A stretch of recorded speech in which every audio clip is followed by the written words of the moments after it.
What's up, y'all? Welcome back. Welcome back. Today, I'm here with 3 book reviews. Let's get it. Favorite reader, that's who you are. Traveling near, traveling far. Through every chapter, you're the star. Favorite reader, that's who you are. Okay, so I'm going to review these in the order that I read them in. First, we have Go Tell It on a Mountain by James Baldwin. This is a great book. I'm just going to say it up front. This book takes place on a single day, on the 14th birthday of our main character, John. This book is loosely inspired by James Baldwin's own life. And it's so layered and so deep on so many different levels. This is James Baldwin's first novel. I did not know that before I started reading it though, but yeah, it is. It's not the first book that I've read of his, but it is his very first novel that he published. This book gives such a beautiful picture, beautiful but also heartbreaking picture of what it looks like to have religion intertwined in someone's life. On a few different ends of that spectrum. So you do have, like I said, the main character, his name is John, but his dad's name is Gabriel, and he is like on one end of this religious spectrum where in his everyday life you can't see through his actions. You're not looking at Christ through his actions, but he's super religious. He's super like righteous, self-righteous in a way that he thinks and acts. And he's hurting the people that's in his household and even other people. But what you get in this book, which I appreciate, is you get to see the human part of these people.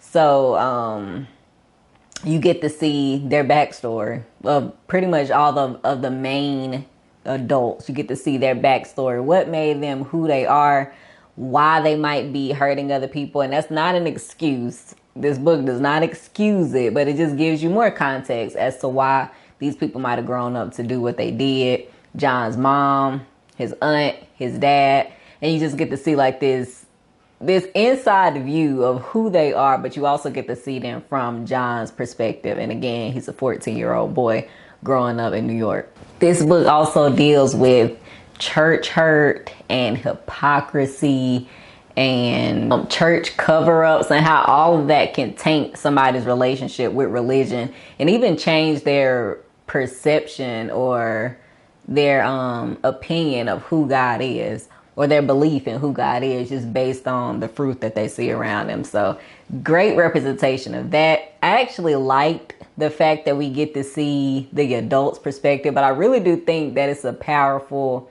the vehicle used to kind of push this story forward is a 14-year-old boy. And I just think it's such a powerful thing to read about what a 14-year-old might think when they're looking at their parents and church and their own feelings that they're grappling with. Again, just how confusing certain concepts are to kids, even though they know what they feel is real, but they're second guessing it. And they looking at their parents and they seeing one thing, but they thinking another. And they want to please the people that they love and make people happy and proud, even if it hurts them. And just like dealing with guilt and shame. And you can see how the adults deal with that, but just kind of getting in the mind of a 14-year-old and how he's dealing with that. Even like, yes, with his parents, but also his siblings and just the community and other people in the church. And even like his own identity and just what he truly desires, what he wants, what he's grappling with, how those things might be in opposition of each other. This was so good.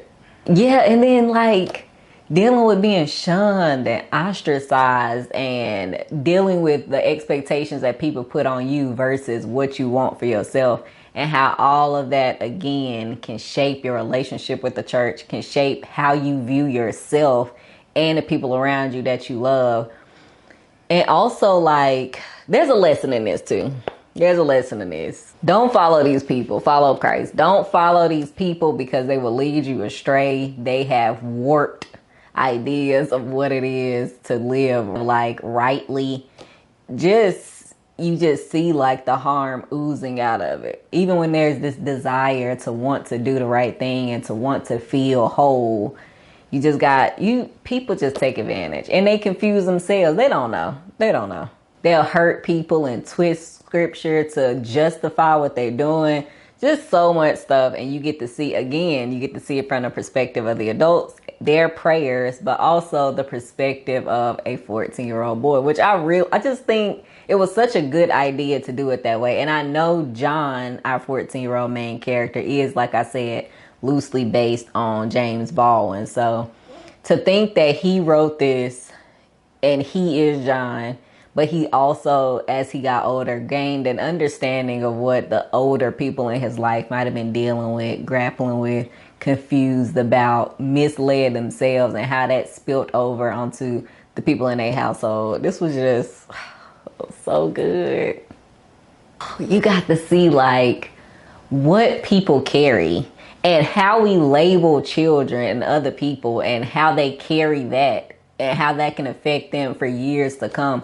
Labels we put on kids and what we tell them they are and what they aren't, and how, again, they carry that for years and years and years. So I also like really took a step back and thought about how some kids think so deeply about the world. Like they really just think deeply about what's going on, how they're perceived, how their parents look at them, if they're doing the right thing. Like they're judging and critiquing everything they do to see if they can measure up to this like thing that they're supposed to be measuring up to.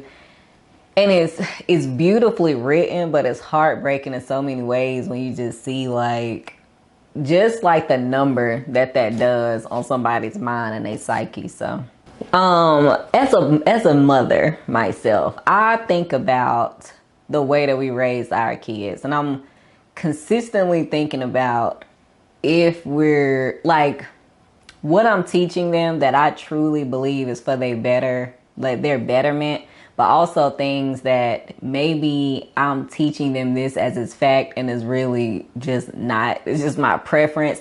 So I'm always like going back and analyzing what I'm doing to make sure that I'm really trying to give them the best that I have to give, and I'm not imposing things that I just made up on them. And it has nothing to do with like true values and real integrity and real like pillars to make them be productive people. It's not that. It's just I always look to see like, is this harmful? What exactly, why do we teach this thing? And why do they have to do this?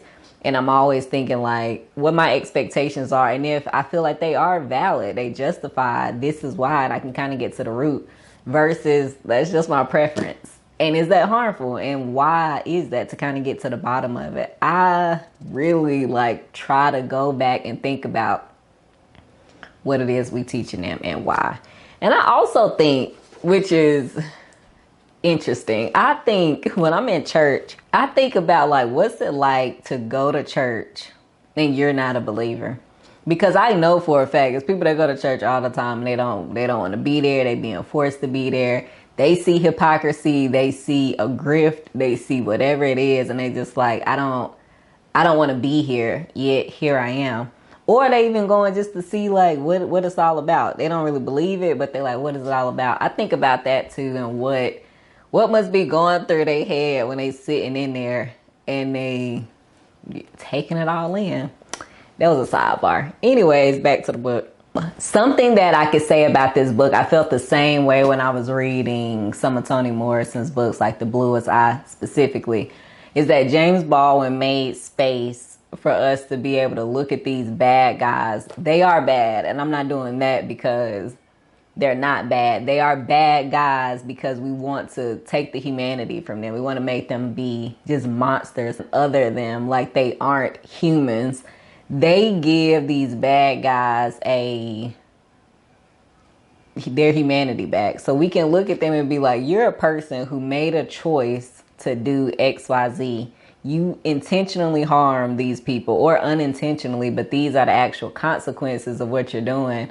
And it's not that you are this like mindless troll who just woke up and you just can't help yourself. No, you're a person and you're causing and inflicting harm on other people. And to be able to just look at the bad guys in these stories, really look at them and see like, yeah, like you breathe the same way we breathe. You just, I don't know. It's something about being able to see these monsters as human that just make it even worse. I don't know, it make it even worse. But I feel like sometimes when we dehumanize them, we do take away that like we take away a part of that impact and that intention and like shift accountability in a way. So I appreciated that we were able to see these bad guys as humans. The same kind of sentiment I gave when I reviewed The Bluest Eye. Okay, and then last thing I want to say about this book. This book was also a good representation of parents being parents, but also parents being people outside of their parenting role, and how those don't always overlap. They are connected. They coordinate, but they're not always the exact same. And to be able to see that written in a book, I always like and appreciate. I talk about that with my best friend all the time. So it's great to see that in a book. Yeah, it's a great book. Great book. James Baldwin be right. And I say that every time I review one of his books. But that's book 1. Okay, the order that I read them. Book 2, we have Pinocchio by Carlo Collodi. This, if y'all don't know, if you've never been here, I have a book club with my sons, and this was June's pick. So we read Pinocchio. This, I never read the book. I've seen Pinocchio, like movies and adaptations. I've seen plenty, but I had never read the book. And I didn't know, first of all, Carlo Collodi is his pen name. I didn't know that. He took the city that his mother grew up, Collodi, and made it his pen name. But anyways, this is a good book. It's a kid's book. It is a kid's book, but also it's something about it that's very like not kiddie. It's a kid's book, but it's also not kiddie at the same time. You have Pinocchio, who is a wooden doll, a marionette, and he was crafted by his dad, Geppetto, and he wanted to become a real boy. Again, he's a wooden doll, wanted to become a real boy. But in order to do that, he goes through a series, an odyssey of sorts, of life lessons. He has to learn some things. He has to overcome some things.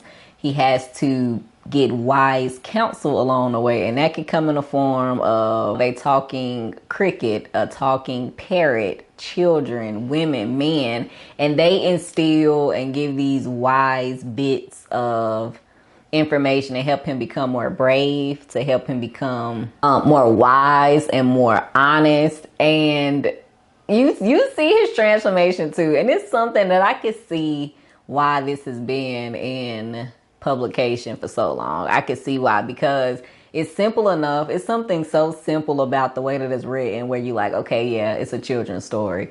But it doesn't follow what I feel like a true children's story would be. Like, Pinocchio is not this, he's not this like super great character. He's not bad, but he's a little defiant. He's a little defiant. He don't want to go to school. He like, look, I don't want to work. I want to go to school. I want to chill, play, have fun.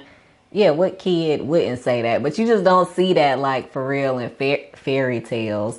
And then you have like scammers essentially trying to come after him, and he's just so naive and so like gullible. Then you got these other people trying to help him out, and he just, you got his dad, Geppetto, trying to find his son. He risking it all. He's being sacrificial. And then you get to see a transformation in Pinocchio. And I know y'all probably know this because you've probably seen the movie. You probably even read the book. He transforms. He becomes sacrificial and more wise and considerate and compassionate and becomes a real boy. It was a good book. You got your quintessential takeaways in this book, like don't put things off tomorrow that you could do today. Listen to your parents. Yeah. And then in this copy, my son didn't have this NYRB copy, but in this copy, the afterword had a lot of good historical context surrounding Pinocchio, like the book and the author, and just like the historical impact of it, which I thought was pretty cool too. It had a good introduction, but the afterward was really good too. So yeah, Pinocchio. I enjoyed it.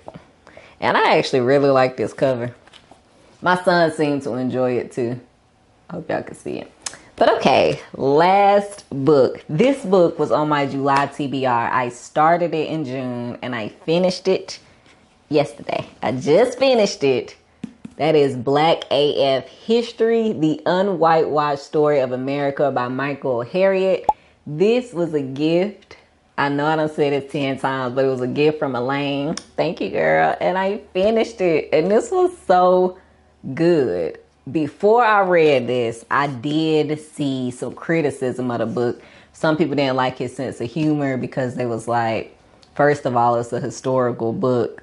Like, get serious. And some other people they just didn't vibe with his sense of humor. And not everybody likes sarcasm. That's his type of humor. It was very sarcastic. It was very like that type of humor. Like, I don't know. I liked it. I liked the sarcasm. An example of that is at the end of every chapter, there's like a quick quiz and an activity to do. And it's very sarcastic. It's very much like, it's just, he's making fun of colonizers for one, and how American history has and is being taught. But also just, I don't know, it's so black to me, and just how it's told, and the type of humor and the way that he uses sarcasm, but he also weaves in his family history too. So you get this historical context, you get his family history, you get sarcasm.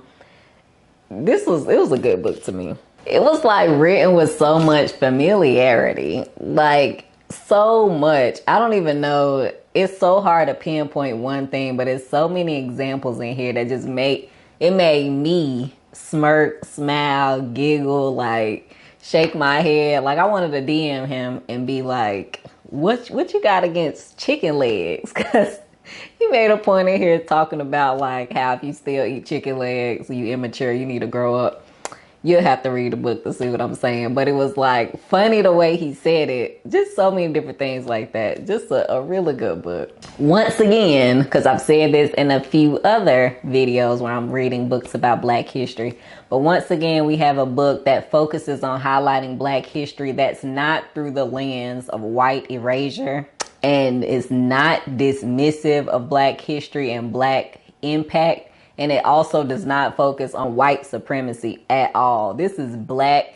It gives dignity to like what Black people contributed and did for this country, for the world in general. It does not belittle them.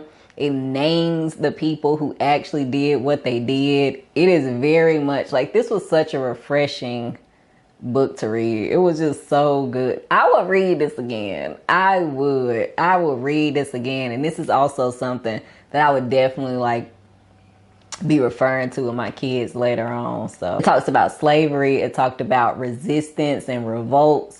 It talked about the Catholic Church's involvement in foundational slavery. It talked about multiple countries that were involved in the foundation of what we know as chattel slavery. It talked about a lot of firsts too, like first things that you don't hear that Black people did first. So it talked about that. It talked about different groups of people. So it talked about different tribes and groups and kingdoms in West Africa. It talked about the Gullah Geechee people here. It talked about the naming even of the Americas. Like I said, a lot of those foundational countries as far as they relate to slavery, like Portugal, Spain, France. We talked about Haiti in here. A lot of freedom fighters, a lot of history makers, a lot of pioneers, a lot of change agents. That's what you get in this book. And again, it's riddled with his humor and sarcasm. And to me, that just enhanced the reading experience. It might not work for some people, and I get that, because there's some things that I read where people describe it as funny and humorous, and I don't see it that way. I actually get annoyed. Like when I read Sandwich by Catherine Newman, I was annoyed by that humor. Very much so. And everybody who recommended it told me that it was so funny and relatable. Not to me. So I can kind of see why some humor doesn't resonate with some people. But this, for me, it was great. Another thing it talked about was the history of the major American political parties. It talked about prison labor, which I've mentioned that in a few other videos about books with Black history. There's a lot of overlap, obviously, with these books. But every time I read another book about Black history in America or otherwise, yes, I'm reading stuff that I already know, some of it, but it's usually from a different angle. There's different details shared. There's different elements that's highlighted, different things that the author want to focus on. And there's always new stuff that I'm learning. Always. It's never like, oh, I learned nothing new from this. This is an example of that. I'm getting a different perspective, a different angle. Some stuff I knew, some stuff I didn't, but every bit of this I enjoyed. It would frustrate you, but his humor kind of gives almost a reprieve from that. This was a good book. To me, I enjoy it. I can see myself recommending this book consistently. Yeah, and that, I feel like that's it. This was a quick video because I'm only reviewing 3 books today. Yeah, that's it. If you read these, let me know what you think. I know a lot of people, when I was posting on Instagram about Black AF history in my story, a lot of people have read it and said they really did enjoy it and like it, as did I. Such a great book. Such a great book. Yeah, that's it, y'all. Let me know, like I said, if you read any of these, if you want to, and I'm gonna see you on the next one.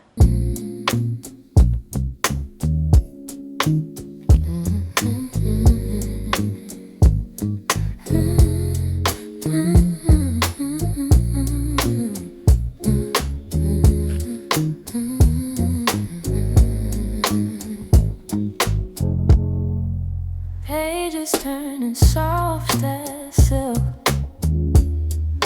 stories flowing like warm milk. A journey starts with it.